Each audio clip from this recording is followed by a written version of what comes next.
تاریخ میں یہ مذکور ہے کہ چونکہ حضرت حسین رضی اللہ تعالیٰ عنہ کو کچھ اندازہ ہو گیا تھا کہ یہ لوگ مجھے چھوڑیں گے نہیں، تو اس وقت شہادت سے 1-2 روز پہلے انہوں نے خطبہ دیا، اور اس خطبے میں لوگوں کو جو وصیتیں کی ان میں ایک وصیت یہ بھی ہے کہ میں اگر شہید ہو گیا تو میرے شہادت کے اوپر تم ماتم نہ کرنا، تم نوحہ نہ کرنا، تم میری شہادت کے اوپر، میرے دنیا سے جانے کے اوپر وہ جاہلیت کے طریقے اختیار نہ کرنا جو جاہلیت میں تھے، اور رسول کریم صلی اللہ علیہ وسلم نے ان کو ممنوع کر دیا۔ جاہلیت میں جب کسی کا انتقال ہوتا تھا تو جتنا بڑا آدمی ہے اسی کے حساب سے اس پر ماتم ہوتا تھا، اس کے گریبان چاک کیے جاتے تھے، اس میں خود سر پر مٹیاں ڈالی جاتی تھیں، اور خدا جانے کیا کیا حرکتیں، اور رو رو کر نوحہ کیا جاتا تھا۔ نوحہ کے معنی ہوتے ہیں کہ رو رو کر شعر پڑھنا اور رو رو کر مرحوم کے فضائل و مناقب بیان کرنا، یہ نوحہ ہے۔ اور نبی کریم صلی اللہ علیہ وسلم نے جاہلیت کی جن رسموں کو آپ نے مٹایا ان میں ایک بہت بڑی رسم نوحہ کی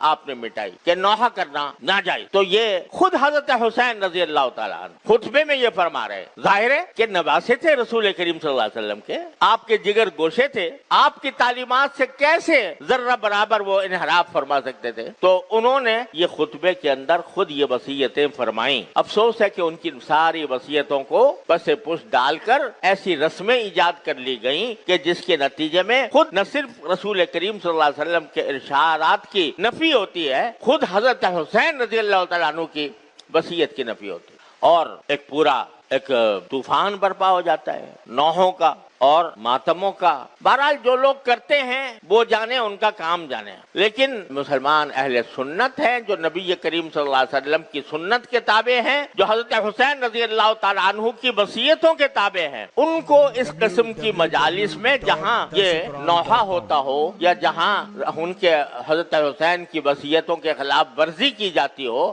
وہاں ایک متبع سنت مسلمان کا کوئی گزر نہیں ہونا چاہیے، وہاں اس کی شرکت نہ ہونی چاہیے، کیونکہ رسول کریم صلی اللہ علیہ وسلم کا ارشاد ہے کہ جو شخص کسی ایک مجلس میں بیٹھتا ہے، کسی بڑی مجلس میں بیٹھتا ہے، چاہے بیٹھا ہی ہو، دیکھنے کے لیے بیٹھا ہو، تو اس کا شمار اسی مجلس کے لوگوں میں ہوگا۔ لہذا جو کر رہے ہیں وہ اپنے اعمال کے خود جواب دہ ہیں، اور ہمیں ان سے تعرض اس لیے نہیں کرنا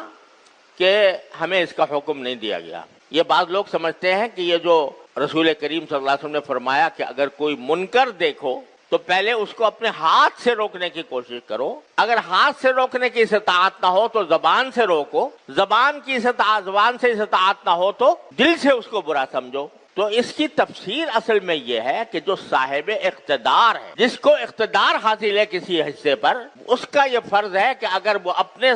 زیر اقتدار علاقے میں کوئی منکر دیکھتا ہے تو اس کو ہاتھ سے روکے، قوت سے روکے۔ مثلا ہمارا تھوڑا بہت اقتدار اس مسجد پر ہے، اس مدرسے پر ہے، یہاں اگر ہم کوئی منکر ہوتا ہوا دیکھیں تو ہمارا فرض ہے کہ اس کو قوت سے روکیں، ہاتھ سے روکیں۔ لیکن جو صاحب اقتدار نہیں، وہ اس کے لیے حکم کیا ہے کہ زبان سے اگر ضرورت ہو زبان سے روکو، اگر زبان کی بھی قدرت نہیں ہے تو پھر دل سے اس کو برا سمجھو۔ لہذا جو لوگ یہ رسمیں بجا لا رہے ہیں، نوحے کی، ماتم کی، جلوسوں کی، تعزیوں کی، جو کر رہے ہیں اس کے وہ اعمال کے خود ذمہ دار ہیں۔ ہم اس بات کے مکلف نہیں ہیں کہ ہاتھ سے جا کر ان کو روکیں یا ان سے لڑیں یا ان سے کوئی جنگ مول لیں یا ان کے اوپر حملے کریں یا ان کے ساتھ کوئی اشتعال انگیز کارروائی کریں۔ ہمارا کام یہ ہے کہ اس کو برا سمجھیں، غلط سمجھیں، لیکن پرامن رہیں۔ تو